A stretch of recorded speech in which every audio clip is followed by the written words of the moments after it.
Welcome. I would like to welcome you to episode 378 of the Unpopular Podcast. This is the man, the myth, the legend, Jalen Hunter. And here at the Unpopular Podcast, not really ask you to agree with me, I'm asking you to hear me out. First and foremost, I want to appreciate everyone that allowed me to go on vacation. It was just a week, but you know what vacations do? Especially when you detach from things, when you're detaching from one life and pretty much placing yourself in a spot where you're forcing yourself to leave behind what you're doing only for obviously a certain period of time because it's vacation. But what vacation does is it shows you, it kind of puts a spotlight on what you've been doing and what you spend your time on, because obviously you're not spending your time on that anymore. I didn't realize how much time I spent on this podcast until I took a vacation. Now obviously I didn't go anywhere extravagant. I didn't go to no beach or anything. I just pretty much detached. I detached from the podcast, detached from work, and it was crazy just how long the days went. Not saying I was bored, but how long the days went, because usually I fill my day with the podcast. And the fact that I was able to take a break, it definitely re-energized my batteries or recharged my batteries. And I appreciate you guys that I still did some things on Instagram and TikTok, so definitely follow if you don't follow the socials. Link in the description below. But I'm back. I'm ready to go, better than ever. And yeah, appreciate you guys for riding out the vacation with me. So let's start. On Thursday Night Football, we saw the Bears and we saw the Panthers. The Bears obviously beat the Panthers 16-13. And we saw two teams that are in the same exact spot, but the feeling towards the teams or the feeling around the teams are completely different.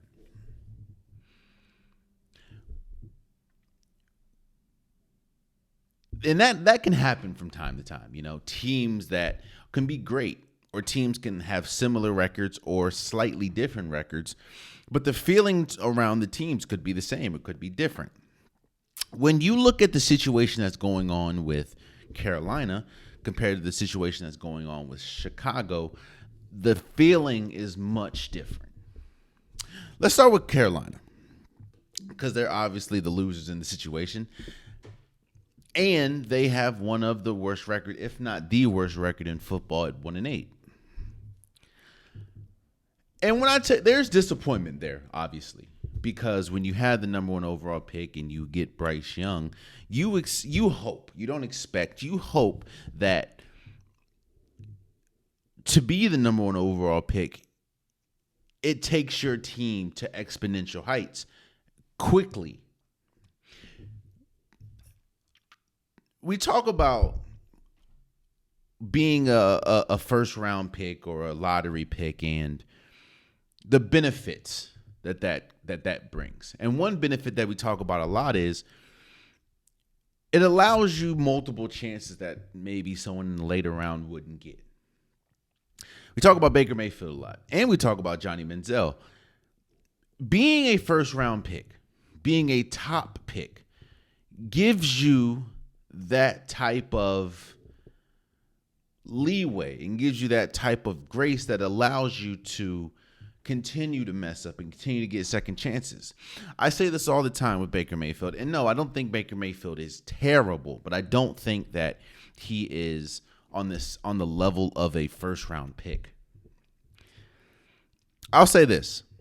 If Baker Mayfield was a 5th round pick or a 4th round pick or a 6th round pick, he would not have nearly the same amount of chances or the same amount of opportunities to redeem himself as much as he's had because he was a number one overall pick.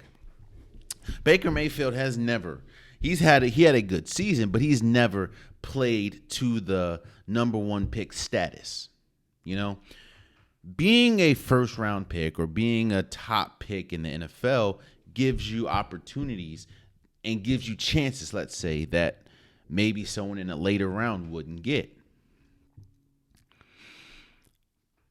However, I guess a negative side to that is when you are a top round pick, or let's just speak about Bryce Young, when you are a number one overall pick, you're expected to take the organization to exponential heights and quickly. You're expected to be a game changer from day one. And that window of, oh, he's a rookie, let him grow, let him develop, let him learn. That window and that time frame is a lot shorter with the number one overall pick because the patience is not there. You don't get that patience with the number one overall pick. The issue is, and the problem is with Carolina, is Bryce Young needs that. And they're trying to give it to him, but then, of course, you also have in the back of your mind, well, that's the number one overall pick. And it does not help that the number two overall pick, or the second quarterback to come off the board, which is C.J. Stroud, is having a historic year as a rookie. But what I can say is there needs to be a level of patience that a number one pick usually doesn't get. And what I mean patience, because I know I just said that a number one pick usually has more opportunities to redeem himself if he messes up.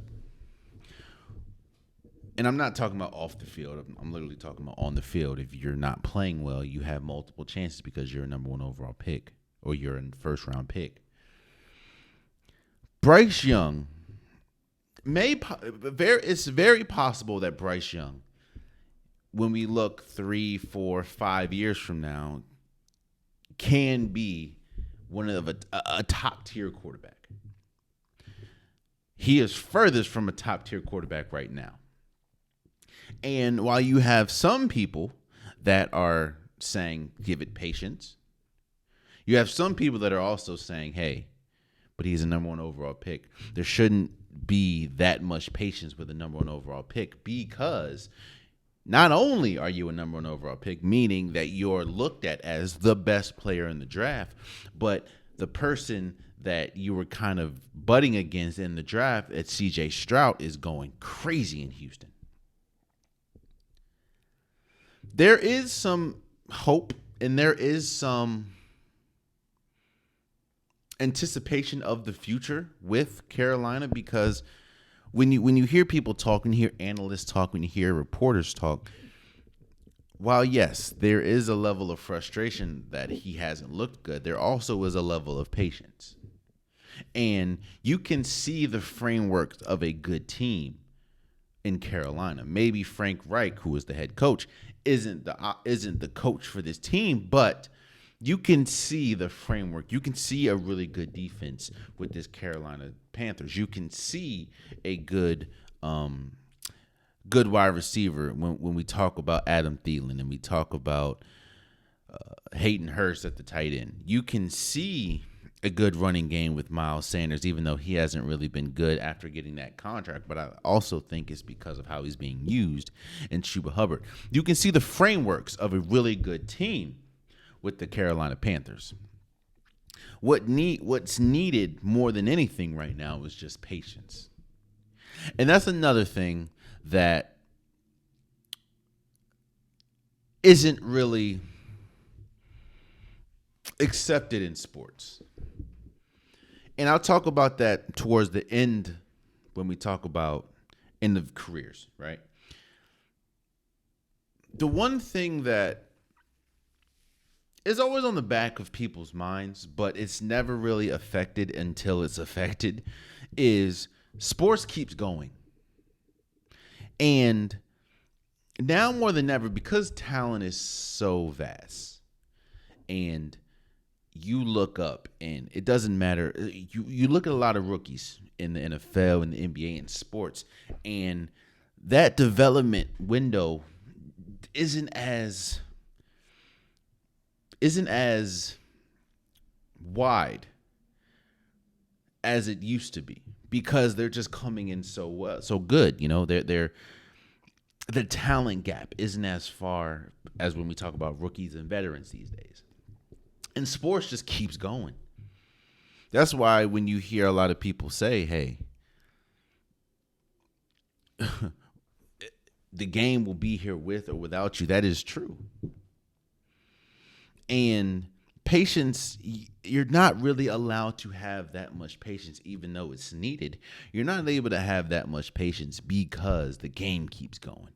And year after year after year, a new batch of players that can essentially affect the game is coming in. So you need to be on your P's and Q's.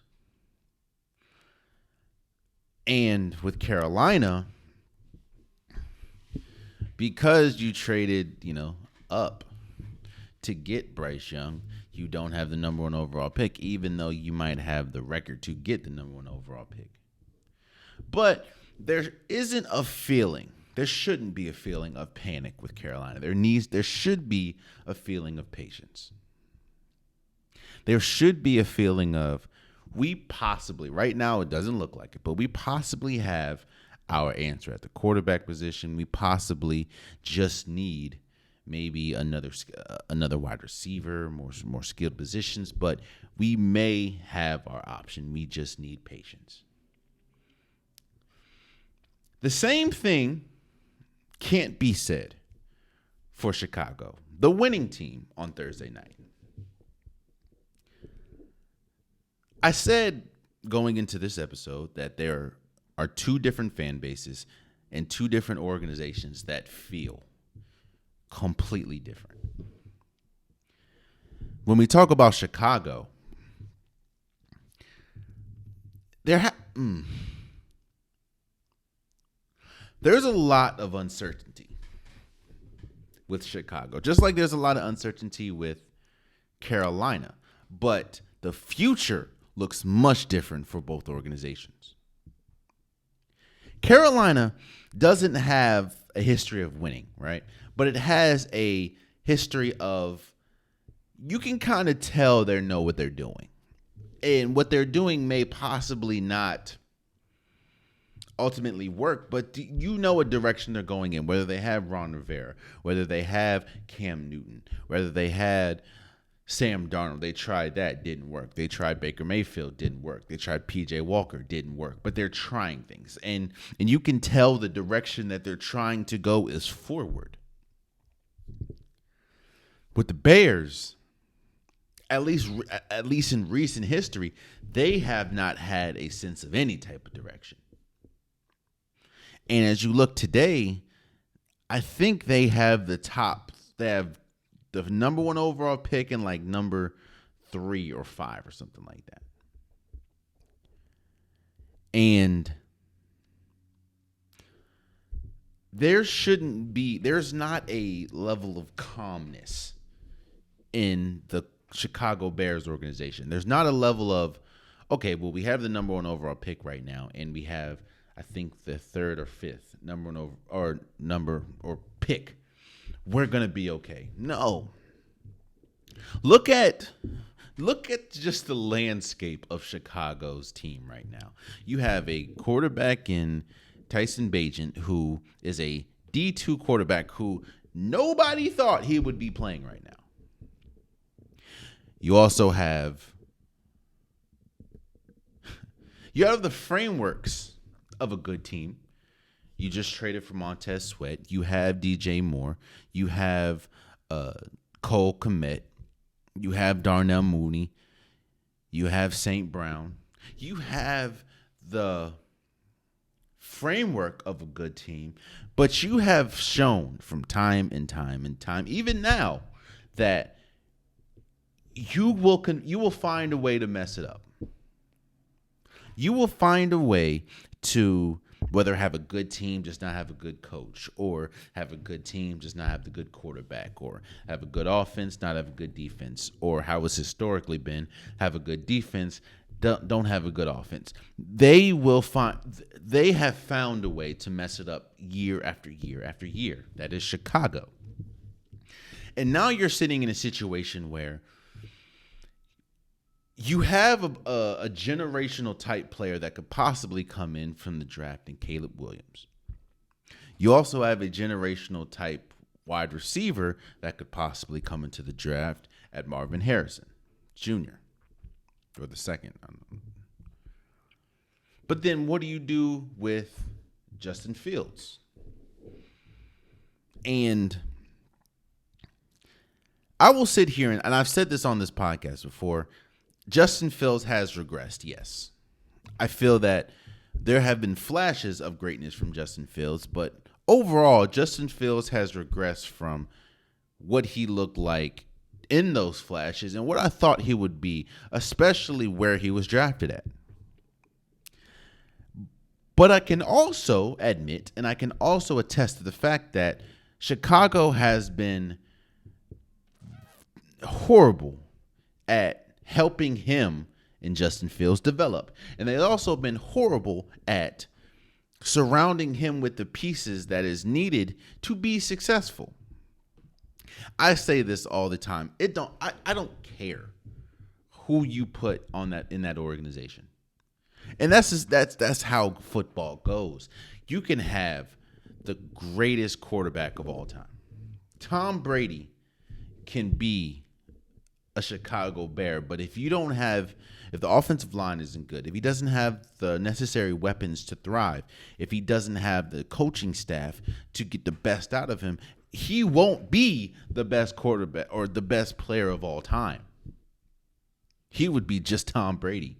So while, yes, I do think that Justin Fields has regressed, I also think that the organization has been piss poor at helping him develop, which brings on the situation of what do you do with Caleb Williams if you have an opportunity to draft Caleb Williams?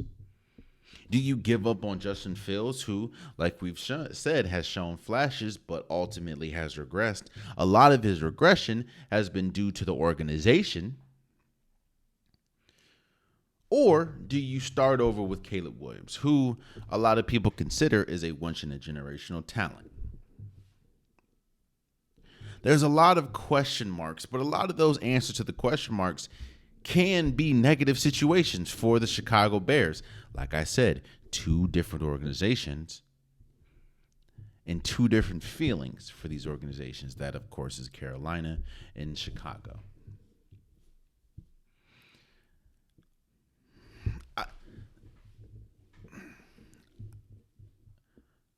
I don't feel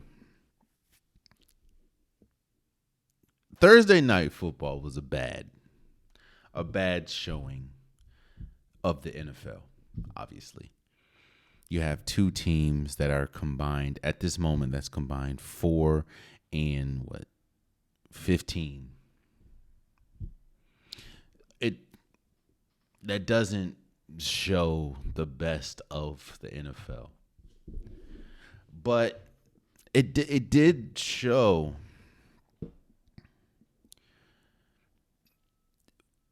what we thought we would see from both of these teams. You have a team that is trying to get to a direction, but just needs time to develop. And a team that looks like they're invested in developing their player. That's another thing. Chicago has never looked like it's interested in developing Justin Fields. The only time they've looked like they've been interested in developing him is when they drafted him and getting DJ Moore. That's been it. I understand the Chase Claypool thing didn't work, but they haven't. And now I think about it. When's the last time you heard of Chase Claypool? Jesus. Chicago has never shown the want to develop Justin Fields. Carolina seems like the whole organization is their goal is to develop Bryce Young. And I think that is the overarching theme of Thursday Night Football, or what it was for Thursday Night Football, and the overarching feeling you got watching this team. It's like you watch a team that knows what they're trying to do, just understands that they can't get there yet because the quarterback isn't ready, compared to a team, ironically, the team that won doesn't feel like they know exactly what they're trying to do at all.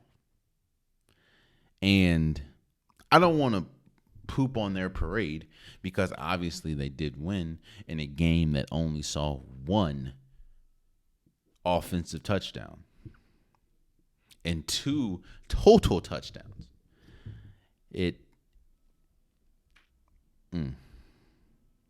But hey, shouts out to the Bears for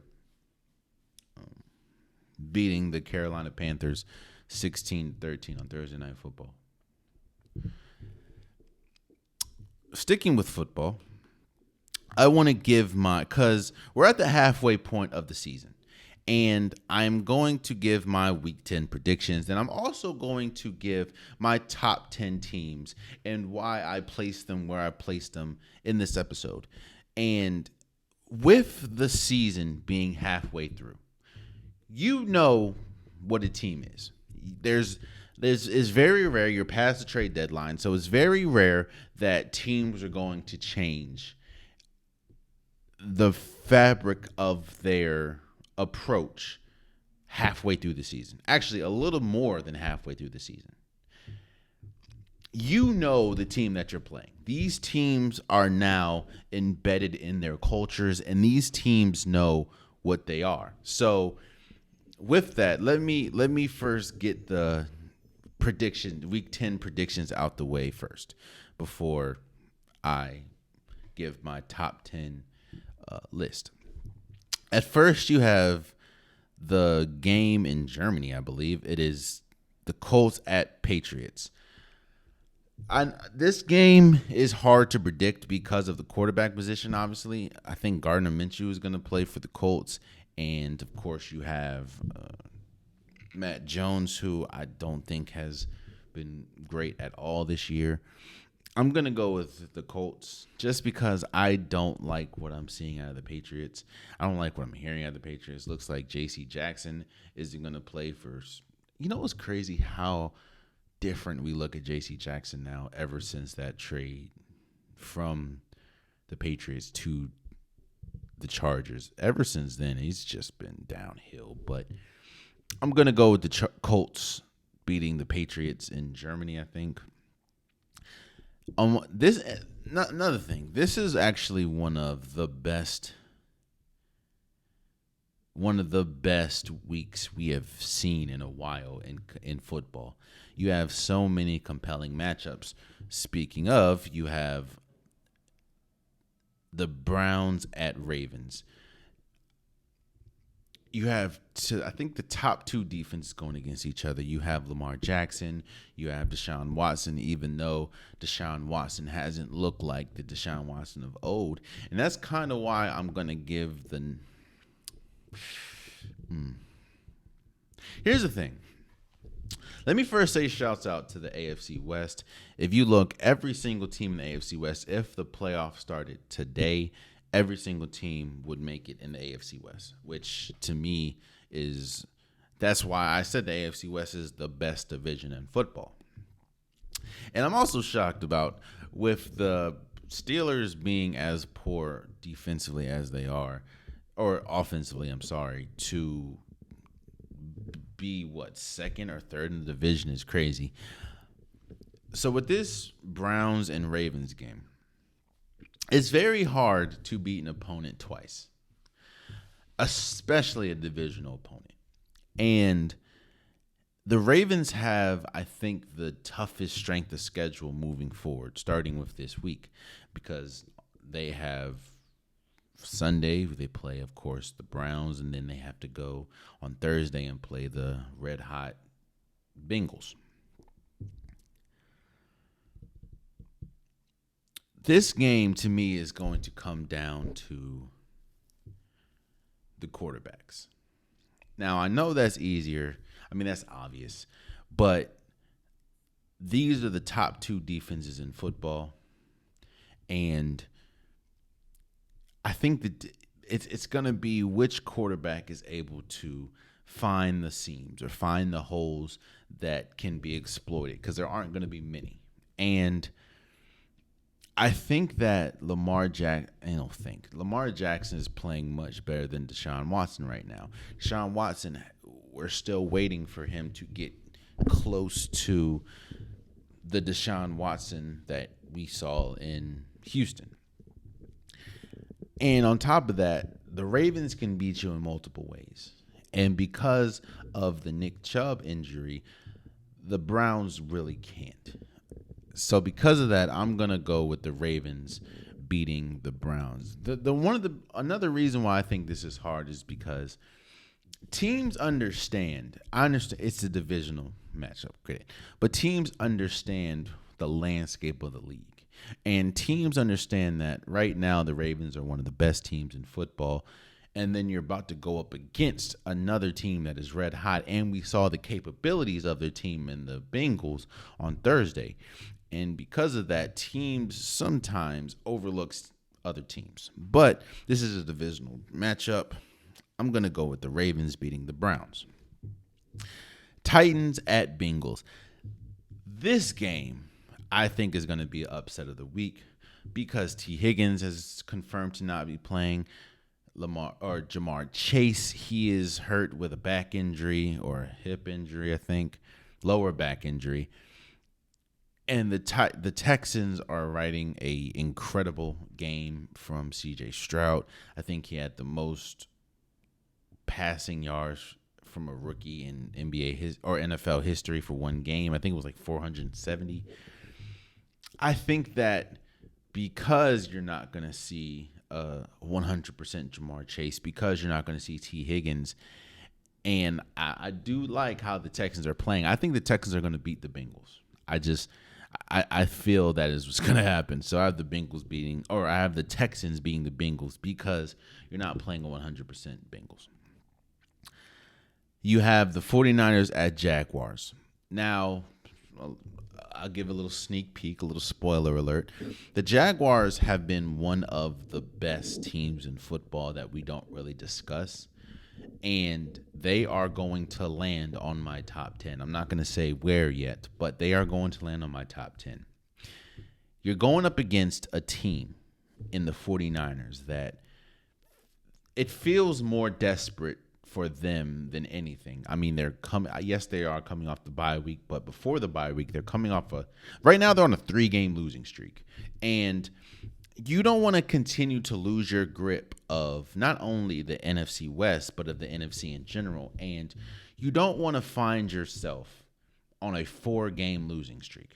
I understand that you have Brock Purdy, and you don't know the Brock Purdy you're going to get if the defense doesn't come to play. But again, I think that this game is much more important for the 49ers. And because of that, I have the 49ers beating the Jaguars. I can't imagine a team that a lot of people pick to go to the Super Bowl to be on a 4-game losing streak. So I have the 49ers winning that. Saints at Vikings. Shouts out to Joshua Dobbs for coming up clutch last week. But I just think that the Saints is a better team, even though they do struggle mightily offensively. I think the Saints are going to beat the Vikings, especially when we talk about defensively. The Saints are just better than the Vikings, even though the Vikings have been better defensively this year. Shouts out to Brian Flores. I got the Saints beating the Vikings. You got Green Bay at Steelers. The Steelers have been riding this defensive wave, and I don't like what I've seen offensively from the Packers this entire season. Outside of maybe week 1 or 2, the Packers have not looked good at all offensively, especially when we talk about the elevation or lack thereof elevation from Jordan Love. And while the Steelers' offense still isn't that good, and they're dealing with a George Pickens in-house situation, I think that the Steelers' defense can do enough to put the Steelers' offense in a good position to win. So I'm going to go with the Steelers beating the Packers. And the Steelers are at home. Yeah, I got the Steelers beating the Packers. Titans at Buccaneers. Well, Will Levis. I think this is going to be more about Derrick Henry and this defense for the Titans. I don't like the Bucs. You know what? No. I'm going to go with the Bucs to win. I think the Bucs are at home. I don't really trust Will Levis yet, even though he did have a really incredible game. I don't really trust Will Levis yet, and I definitely don't trust Baker Mayfield. But you're playing at home. I got the Bucks. I think that's a toss-up game. It really depends on how Derrick Henry's gonna play, but I have the Bucks beating the Titans. Falcons at Cardinals. Both of these teams ain't good. For some reason, the Falcons aren't really using Bijan Robinson that much. I think Arthur Smith tried to give a long explanation, but it just made him look dumber than it did before, trying to figure out why he's not using Bijan Robinson. But the Cardinals are bad. Ooh, but Kyler Murray is supposed to be coming back. I'm going to go with the Falcons. I mean, Kyler Murray, this is his first game back from, ACL. I don't know how he's going to look. Now, obviously, he is the best player in this game, but I got the Falcons beating him. I think it's just going to take a little bit of time. Lions at Chargers. I think that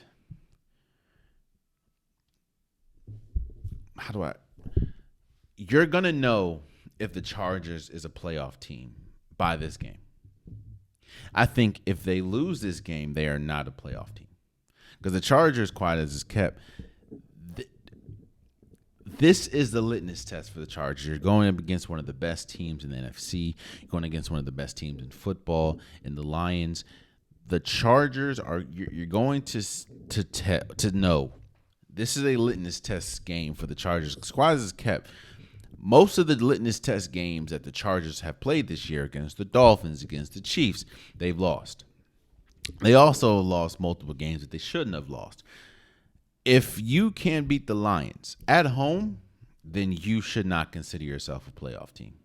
And I'm not saying that to say disrespect the Lions, but this is yet another game where you're going up against a really good opponent and you want to look good.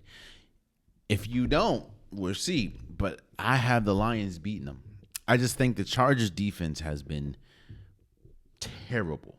For now, their secondary has been terrible. Their pass rush has been okay. It's been better than their secondary, but their secondary is terrible. I have the Lions winning. I think the Lions are a better team. The Chargers just continue to get in their way, get in their own way. I have the Chargers losing. I have the Lions beating the Chargers. Giants at Cowboys. Cowboys just lost to the Eagles in very Cowboys-like way. I think that the Giants, I don't even know who the starting the quarterback is. It's going to be, I got the Cowboys winning very easily against the Giants. I think the Giants just are a bad situation right now, especially with their quarterback. Yeah, I got the Chargers winning. I got the Cowboys winning. Commanders at Seahawks. I think that this is a sneaky important game for the Seahawks, even though I do think the Seahawks won last week.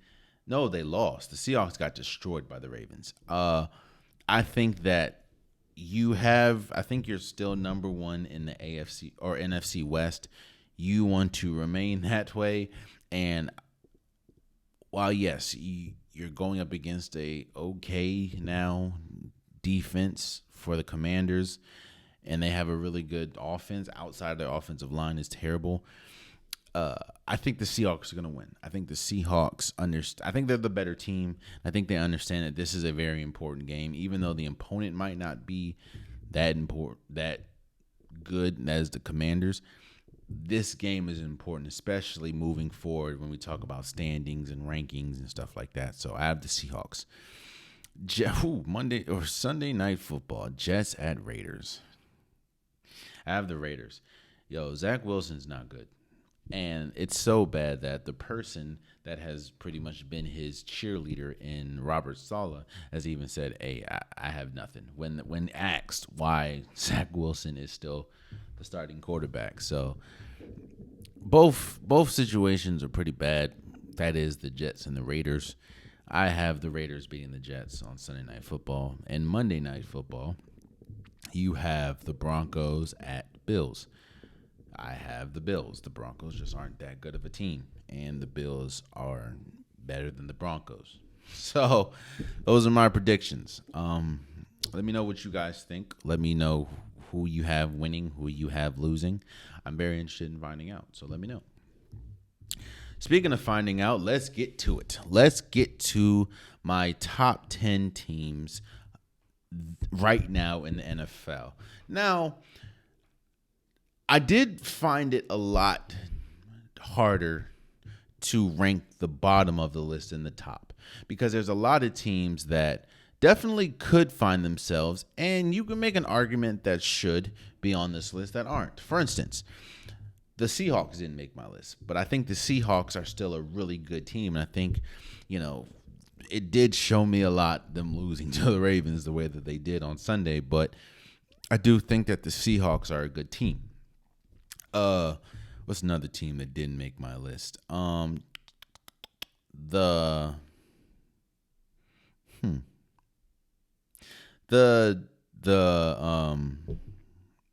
Chargers obviously didn't make my list because they're 4-4. They have not looked good.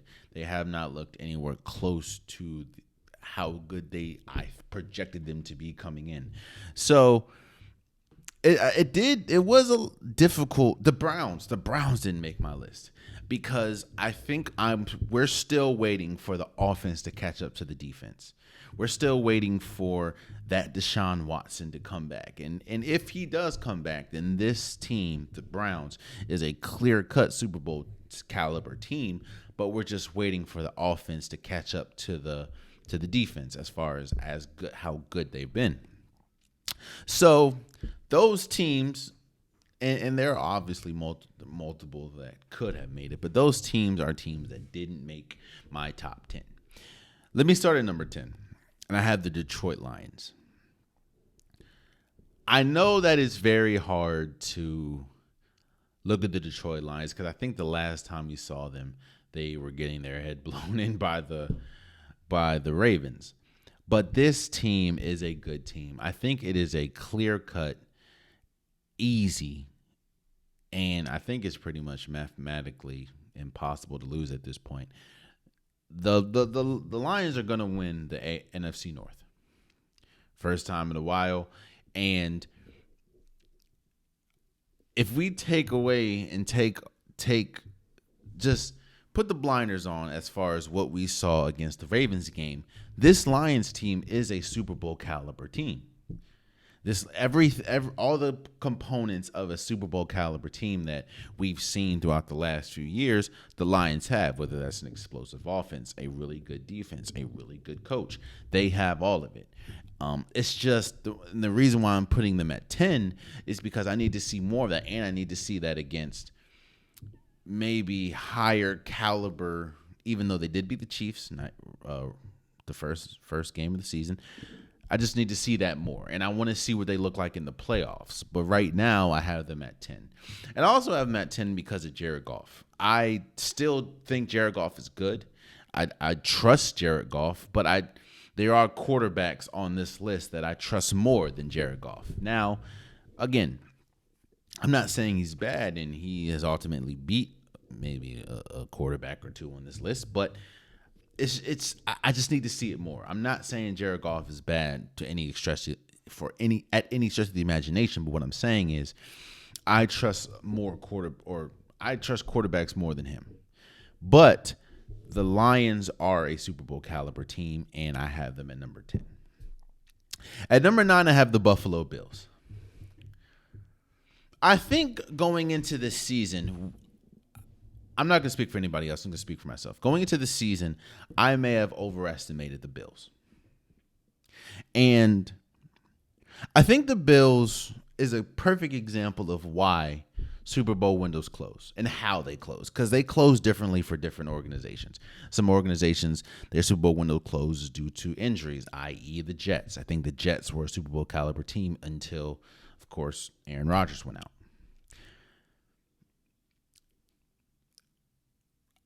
I think when I looked at the Bills, I put too much on their talented names. I put too much on Josh Allen. I put too much on Stephon Diggs. I put too much on Von Miller, on Tre'Davious White when he was playing, on Poyer, on their skill positions.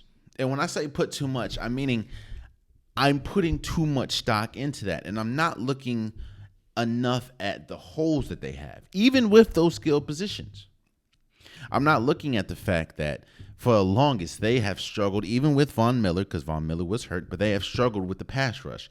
They've struggled getting off the field on third downs. They've struggled with some coaching decisions. And when we talk about sheer talent, right? When we talk about sheer talent, the Buffalo Bills is obviously a Super Bowl caliber team. But the Buffalo Bills is also a perfect example that sheer talent doesn't win you games. Sheer talent doesn't ultimately scoot you into a Super Bowl talk. Sheer talent gets you to a certain spot, but those holes can't be as wide. And what I'm saying is every team has holes. Spoiler alert. No, you know what it is? Margin of errors. Spoiler alert, the Chiefs are on my top 10. They're a lot higher than the Bills are. Why? Because their margin of error is a lot wider than the Bills' margin of error. Because you have Patrick Mahomes and you have the defense playing probably the best version defensively of this Chiefs defense is the best defense that Patrick Mahomes has had, along with Andy Reid and everything. Yes, there's a huge question mark with the Chiefs when we talk about their wide receiver core, but their margin of error is a lot wider because of Patrick Mahomes and because of, that defense. Well, the Bills' margin of error is a lot smaller because while, yes, talent-wise, Josh Allen is a top-tier quarterback, he also has a turnover problem. And while, yes, you have Stephon Diggs, who is considered one of the best wide receivers in football, the rest of the wide receiver core, it leaves a lot to be desired. And while, yes, the defense should be considered a top-tier defense, they continue to lose people. Like I said, you lost Milano, you lost Tre'Davious White. And the pieces that you do have, they're not good enough to fill the holes. So that's just a long-winded answer to say that while, yes, the Bills are good, I can't put them higher. Let me say this. And the last thing I'll say about the Bills, talent-wise, they should be higher than 9. But I can't put them any higher than 9 because of what they've displayed on a football field from week to week. And the fact of their talent, their margin of error is a lot smaller because of the injuries and just because of what we've seen them put out. So I have the Bills at number 9. At number 8, I have the 49ers. Now, a lot of things that you can say about the 49ers you just said about the Bills, but the difference is that defense. That defense is much more impactful than, I'll say, the Bills' offense. Now, yes, we do still have question marks about Brock Purdy and can he elevate his game enough to lead this team to heights that they are good enough to reach, obviously, as a Super Bowl. But everywhere else, they have Deebo Samuel, Christian McCaffrey, George Kittle. They have a vaunted defense. When we talk about Fred Warner, Nick Bosa, Armstead, they have it all. It's the Kyle Shanahan. It's really just on Brock Purdy.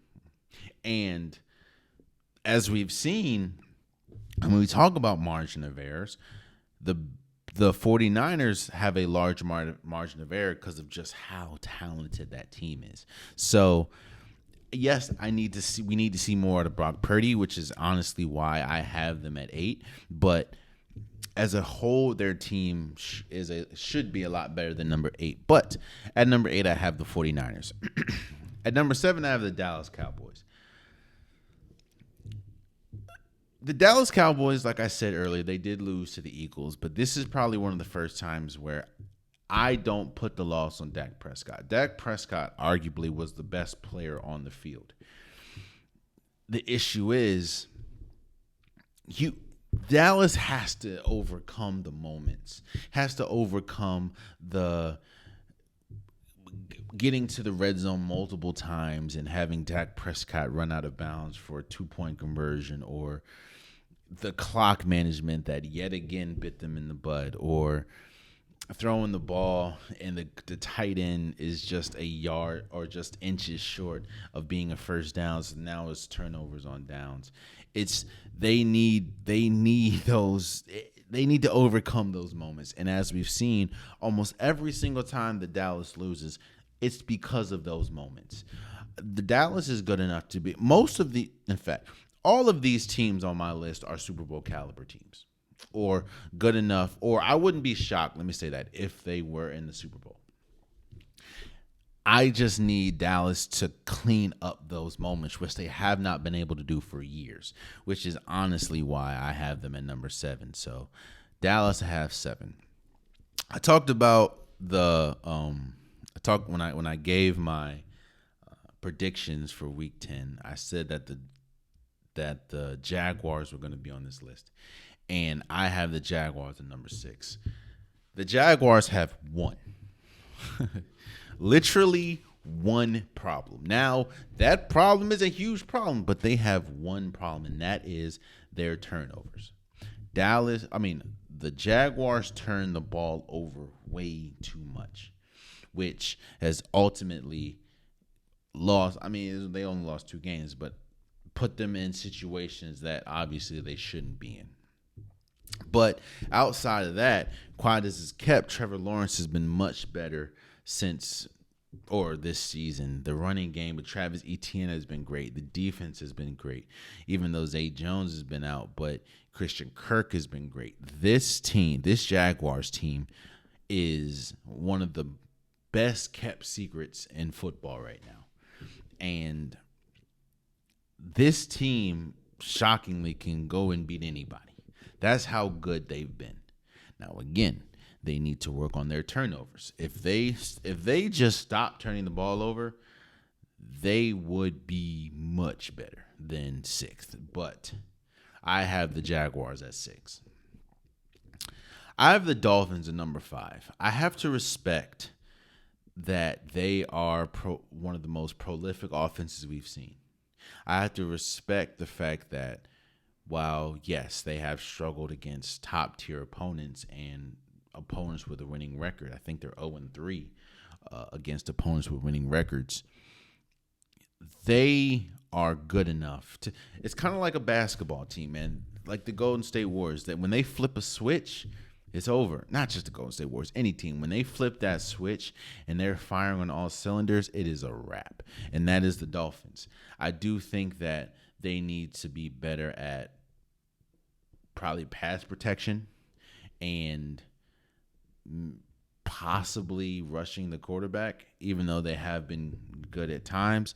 But I have to, and the reason why they're not higher is because, of course, they're 0-3, I believe, record against opponents above 500. But I have to respect that the Dolphins is the closest thing to a basketball team on the field that we have in the NFL, as far as how quickly and how prolifically they can put up points. So I have the Dolphins at number 5.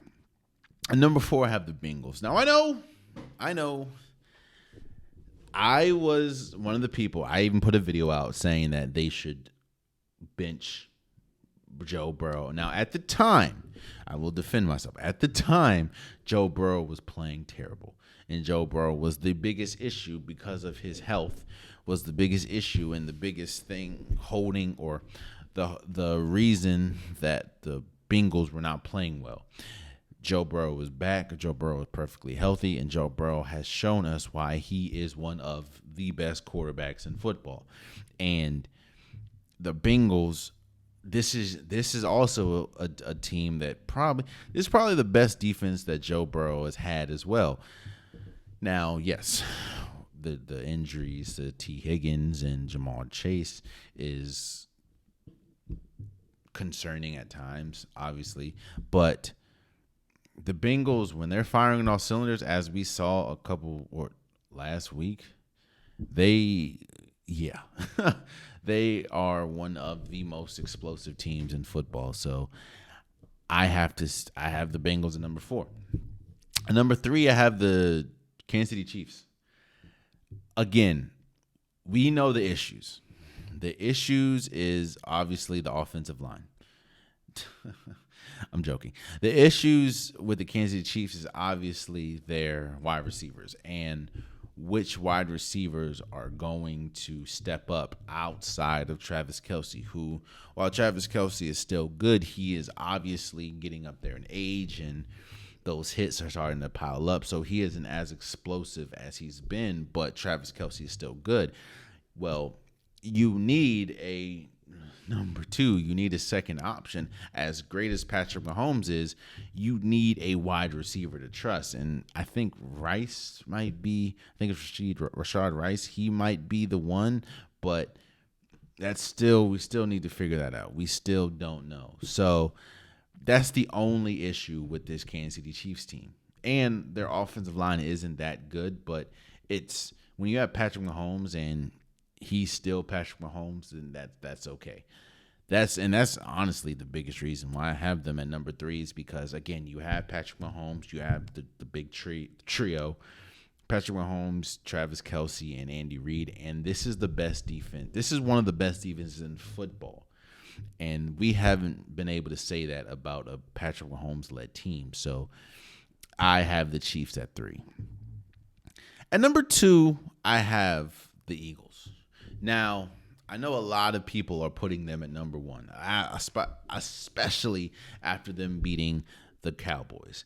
And what I will say about all these teams, this isn't just a shot at the Eagles. All these teams have holes and have. If they were to lose, I would understand why. Like the Lions, they're still young and their offense can sputter at times. The Bills, the turnovers can get dicey. The 49ers, Brock Purdy wasn't able to elevate his game. The Cowboys, time management and poor red zone efficiency. The Jaguars, turnovers. Dolphins, they still need to beat a team above 500. The Bengals, injuries, and you're asking a lot from Joe Burrow, even though he's good. The offensive line still isn't the best, and you're asking a lot from one player, even though their defense is good. But if their defense doesn't come to play, Kansas City Chiefs, the wide receivers. The Eagles, they're good, but they just have not looked. They have not looked as dominant as they looked the year before, and Jalen Hurts is injured. He does have a knee injury, even though he's still playing.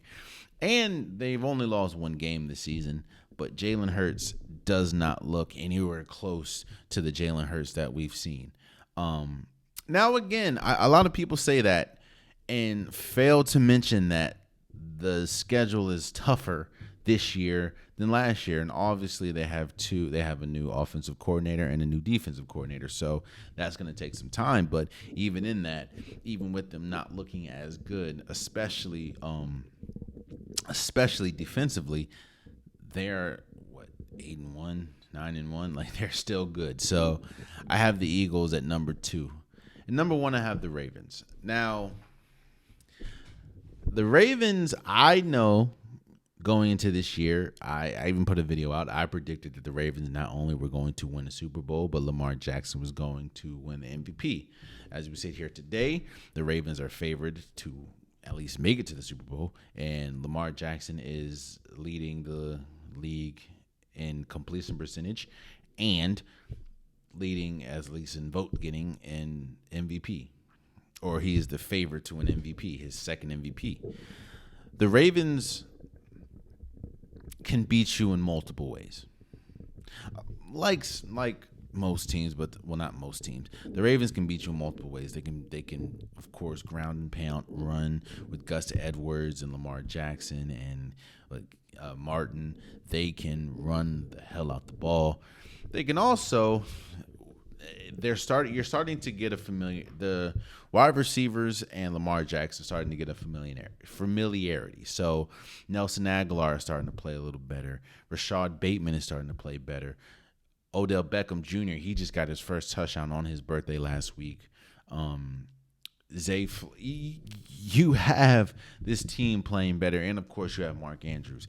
This team can beat you in multiple ways, and on top of that, they have the number one defense in football, and it's not close right now. A lot of people are still trying to. You have a lot of people giving the praise of the Ravens, but what I do think is, now yes, people are saying that the Ravens are the best team in football, but a lot of people are still not projecting them to make it far in the playoffs because I think that there's still a residue of what we've seen multiple times in the playoffs with this Ravens team, and yeah, I'm excited, man, and I think that this Ravens team is the best Ravens team that we've seen in a while, and the level of competition this year is crazy, but the Ravens are good, and the Ravens deserve, in my opinion, to be number one right now. So that's my top 10. What do you think about it? Who do you think I left out? Do you think that the who was your top 10? Let me know. Leave it in the comments. We'll talk about it. Do you think I'm wrong about a team, right about a team? We'll talk about it. So let's jump over to basketball. And with basketball, one thing that we know is how do I phrase this? How do I phrase this correctly and make my point? Basketball is much different than football. It's very rare that you get a Joshua Dobbs in basketball. What I mean by that is getting traded to a team and like 24 to 36 hours later leading that team and learning the cadences in game and being able to gel exactly the way that you're supposed to and ultimately win a game. That doesn't happen that much in basketball. And what I mean by that is, yes, you can win a game and things can be explosive, but things take time. Things take time. You have to learn. For basketball, you have to learn, people's tendencies and what people like to, where people like the ball, where people thrive the most offensively, and just how a system is going to work with stars, right? Right now, you're seeing the Bucks and the Clippers struggle. Now, the Clippers did just acquire James Harden, and the Bucks obviously got Damian Lillard this offseason. And the Bucks did just drop Giannis did just drop 54 points in the loss. Now, I don't know if Damian Lillard played, but yeah, they lost to the Pacers.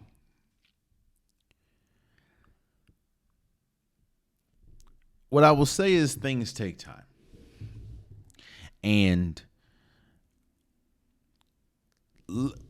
we need to give those teams time to develop and time to learn each other. And I think what's hurting those teams and what's really putting pressure on those teams now is the landscape of the teams around them. For instance, the Celtics have looked great. I know the Celtics did lose the other night to the 76ers, but the Celtics have looked great with Porzingis, with Drew Holiday. They've looked great, like off the back.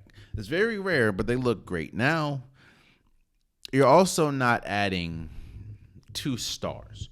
You're adding two really good players. Maybe at one point of his career, Kristaps Porzingis was a star, but you're not adding a star. You're not adding players that were number one on their teams. And if they were a number one, I'm looking at Porzingis and actually, no, because I think Kyle Kuzma was probably the number one player and Bradley Beal.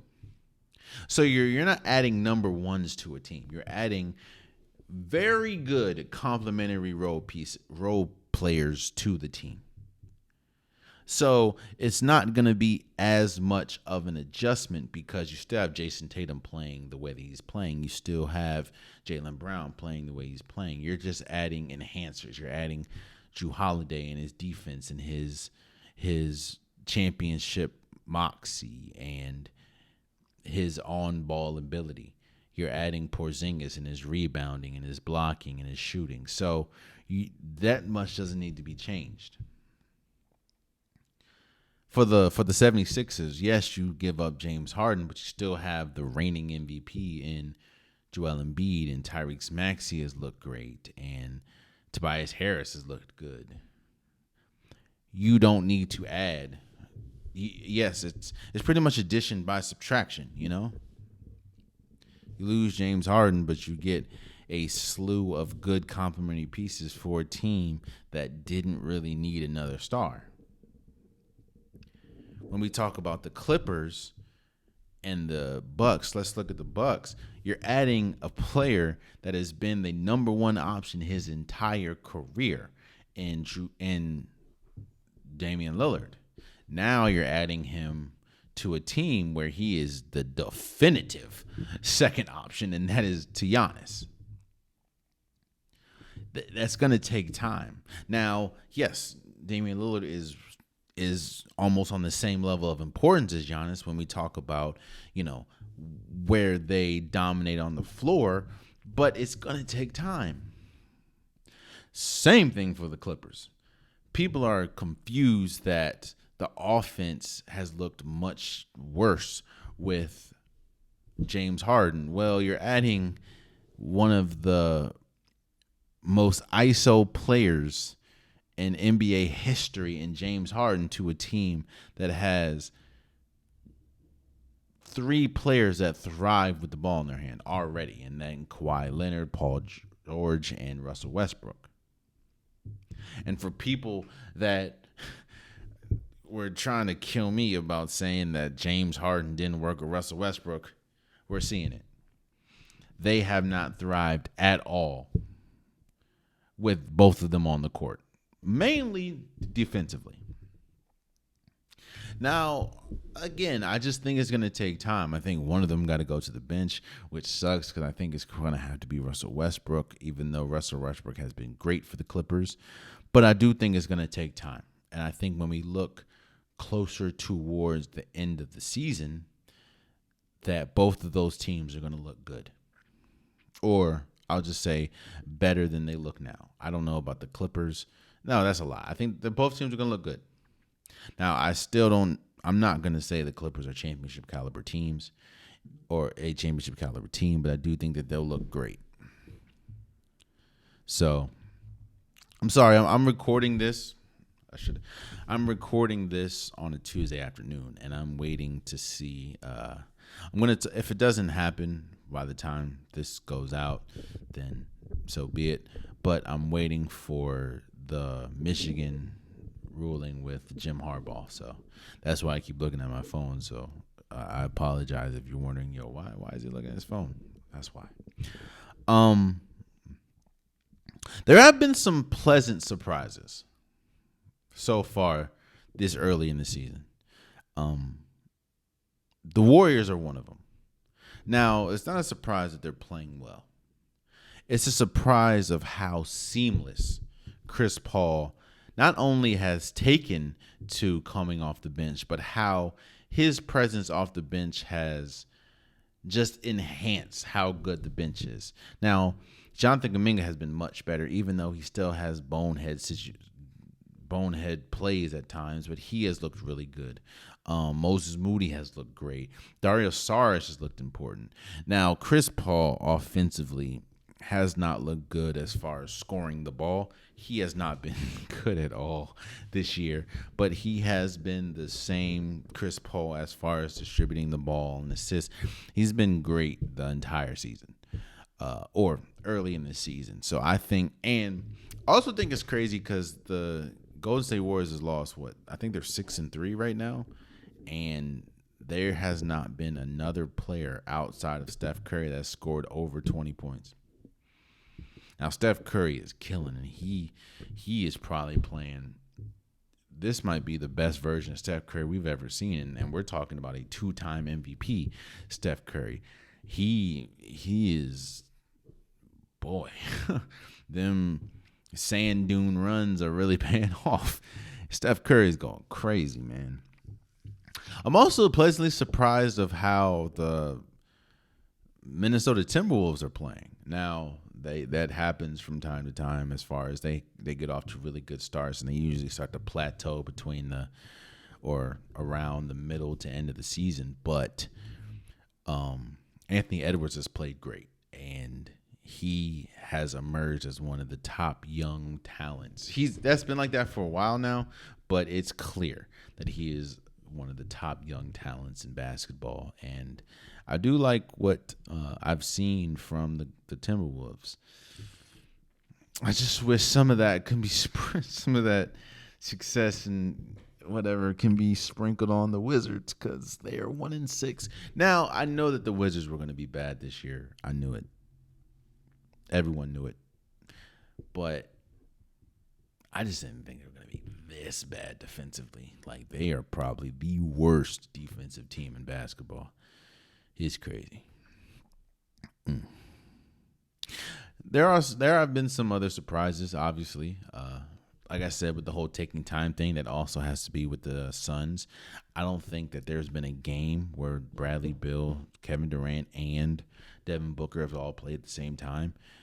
So that's definitely going to take some time. I'm also I'm not shocked. I'm surprised but not shocked of the Grizzlies being 1-6. I think right now, this is it. This is why people were so upset with Ja Morant, because they understand with Ja Morant they were thought of as an NBA championship caliber team. Without Ja Morant, they are terrible. And for the people that say, "Oh well, they played better without Ja Morant," okay. Okay. You see, what it is you're putting a lot of pressure on players, and you're expecting them to do things that they aren't accustomed to doing on a nightly basis. Like having Triple J play over 30 minutes a game. He's not he has never done that in an NBA. So you expect him to do that, and then you're wondering why he's fouling out as much as he does. Or when you're talking about Desmond Bane, who has emerged as a really good player, but now you're expecting him to play like a number one, where going into it, he was never expected to be a number one. And for people that don't, titles like that are for novices, being a number one option. That is for, a novice basketball fan to understand that, okay, usually that means that he is the best player, which is usually your number one option is the best player. The difference is, or the situation for the Grizzlies is, Desmond Bane is their number one option right now, but he was never their number one option because you had Ja Morant. Well, it throws everyone's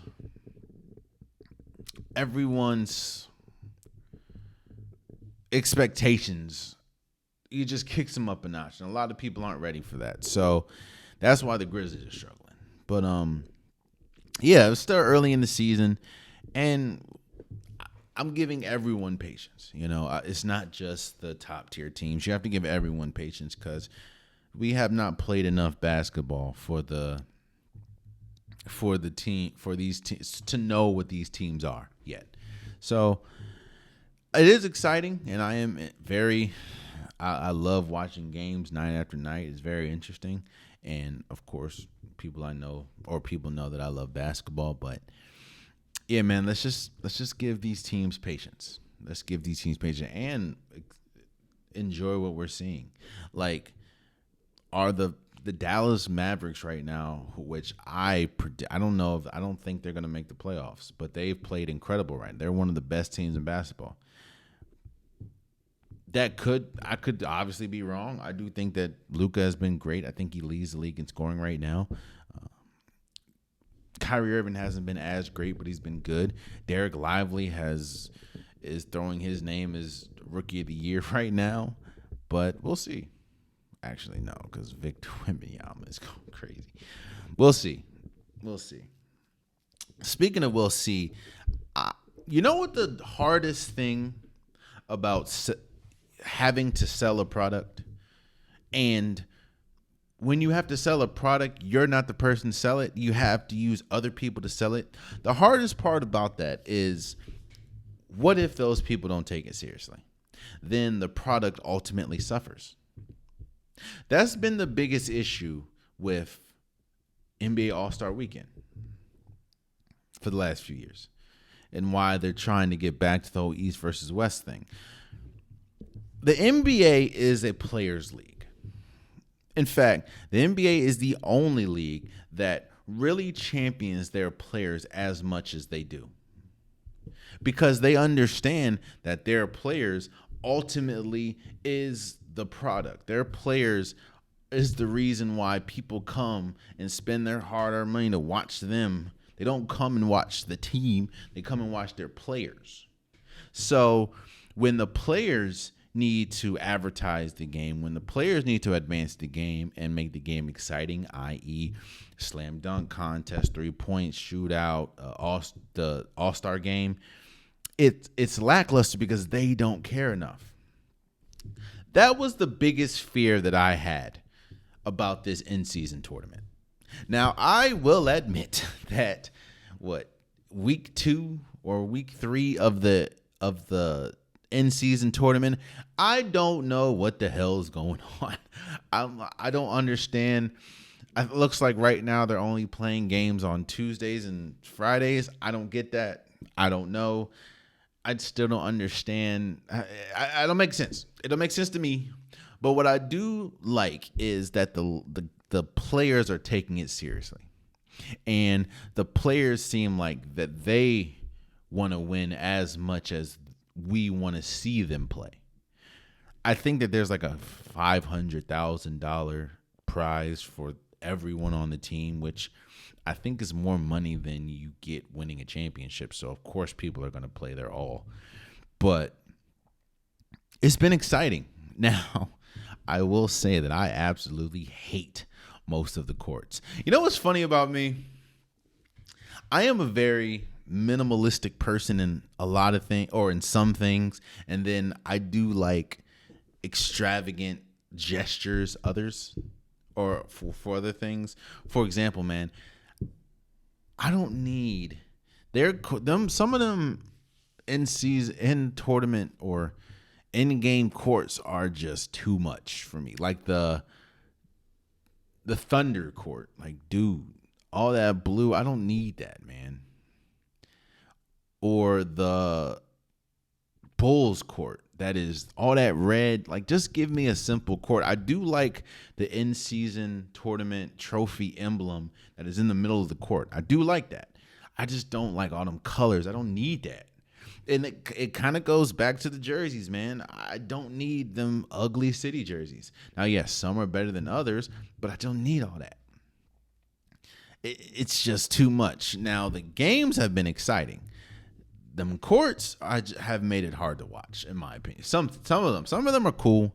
Some of them are clean. Other ones is just too much. Like I said, that Thunder's court, that is pretty much a ripoff of the We Believe Golden State Warriors jersey. I can do without the court. I can do without the Bulls court. I can do without the Toronto Raptors court. I did like the I think the Bucks court was kind of clean. No, I think that was blue too. No, man, let's just keep the one-tone color courts, bro. But I will say that I have enjoyed I have thoroughly enjoyed the the playing tournament. It has been fun to watch, and that's ultimately been because they're taking it seriously. The league is the players are taking it seriously, and at the end of the day, I don't care what the league is trying to push. If the players don't give it their all, then it's not going to succeed. I.e., the last few years of the All-Star game. So we'll see. Let's move forward. Again, I have been checking. I'm shooting this on a Tuesday afternoon, and I have been waiting for the verdict of Michigan to come down. It looks like that they're gonna. All the reports are saying that there could be a suspension, and I've been very vocal about this. It seems like the Big Ten is just against. They're not against Michigan. It's against Jim Harbaugh. It seems like that they just don't like Jim Harbaugh. And sign stealing, even though everyone does it, sign stealing is illegal in college football or in college in general, I guess. And if you're going to punish somebody for sign stealing, even though everyone does it, it seems like they're trying. From again, I'm talking about this before the verdict even comes out, but it seems like they're trying desperately to make an example out of Jim Harbaugh in Michigan. Like as we sit here today, I don't know, but it does look like he's going to be suspended at least a few games. But it's just like, why are you trying to rush this process? And on top of that, and shouts out to Desmond Howard, he said, "Yo, okay, if you're going to discipline Michigan, don't you have to discipline Ohio State and other teams that gave I think Purdue, they helped Purdue pretty much steal signs from Michigan and gave Purdue Michigan's calling and everything to help them beat Michigan." What it is it seems like they're trying to set a bad precedent, man, because it's just what I don't think they understand is this makes college football, especially the Big Ten, look terrible. Not because of the sign stealing, not because of Jim Harbaugh, but because of how they're dealing with it and how they're handling it and how it seems like they're going to set a very poor precedent. Let me add, I am not a Michigan fan. I have no stake in this. I'm not a Jim Harbaugh fan. I'm not against them. Don't get me wrong, but I'm not. This is no biasness coming out. I'm watching a program that looks like they're being punished for something that everyone does, and they're trying to be punished harshly. It's kind of like.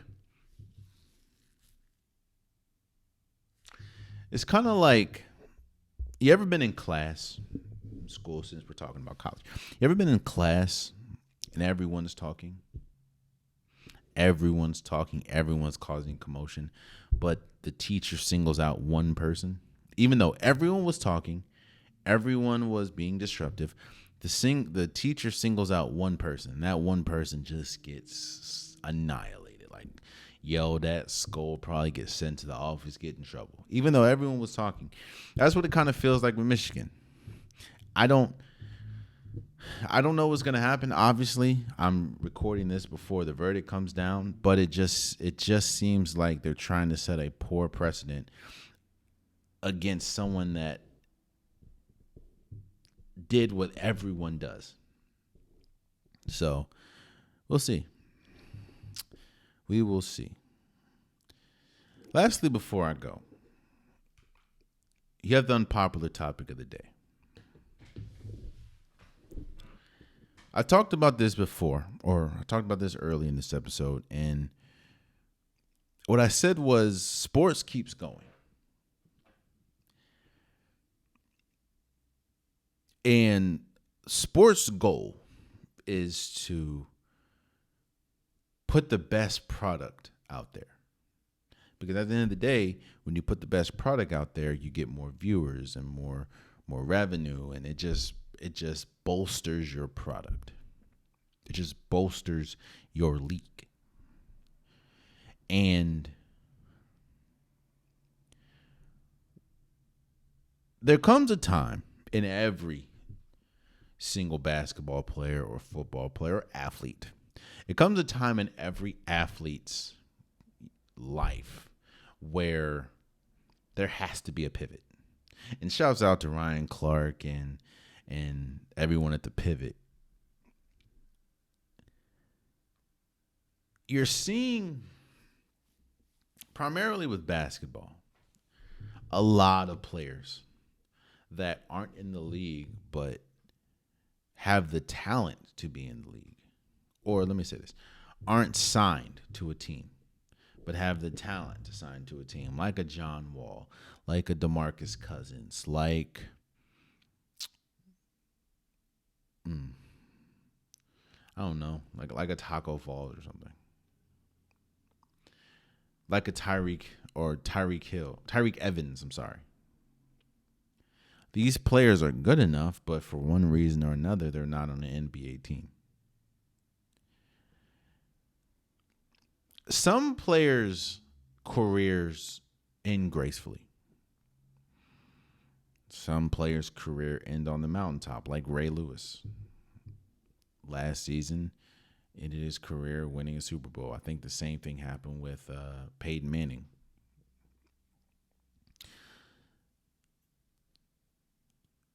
I think there's like 450 NBA players, right? And that number pretty much roughly stays around the same year after year, even though you have a draft year after year, meaning that players are just sent out of there. And there's multiple options. You have the NBL, you have the Big Three, you have playing overseas, like Juan Toscano Anderson's playing overseas, or Trey.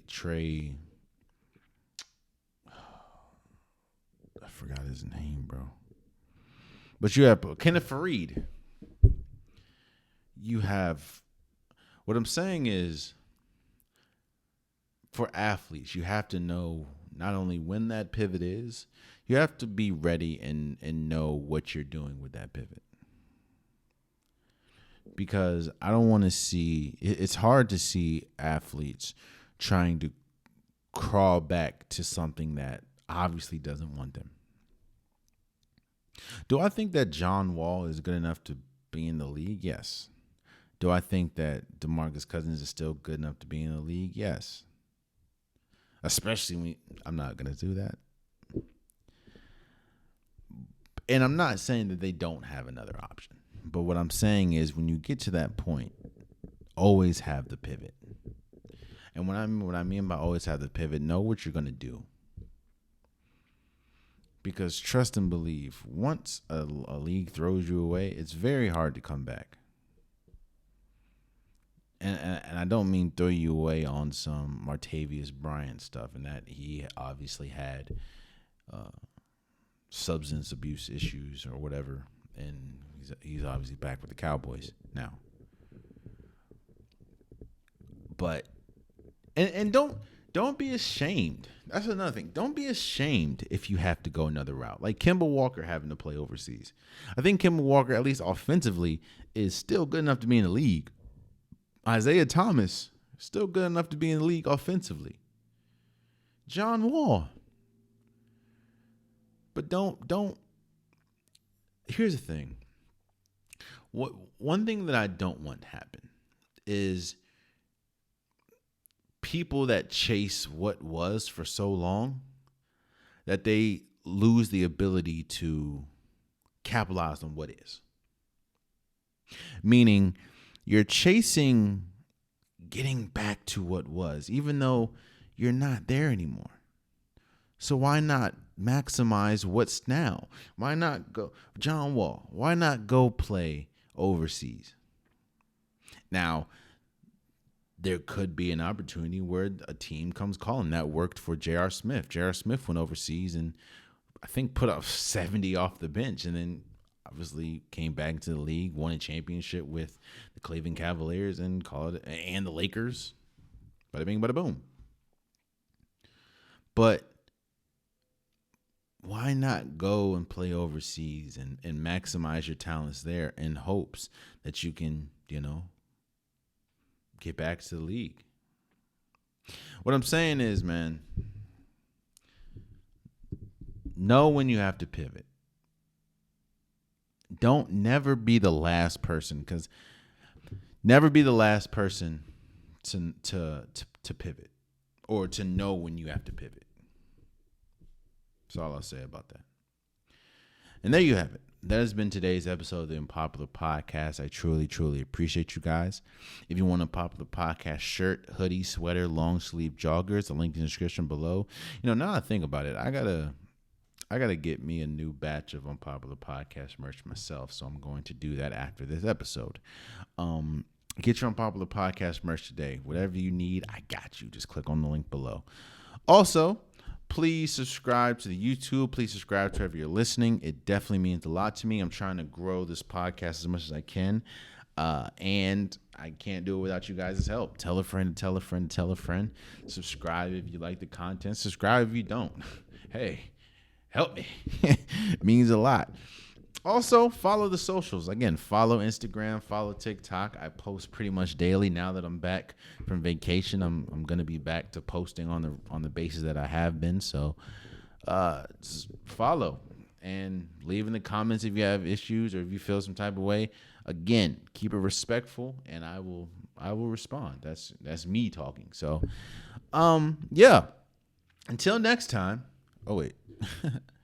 Until next time. Much love.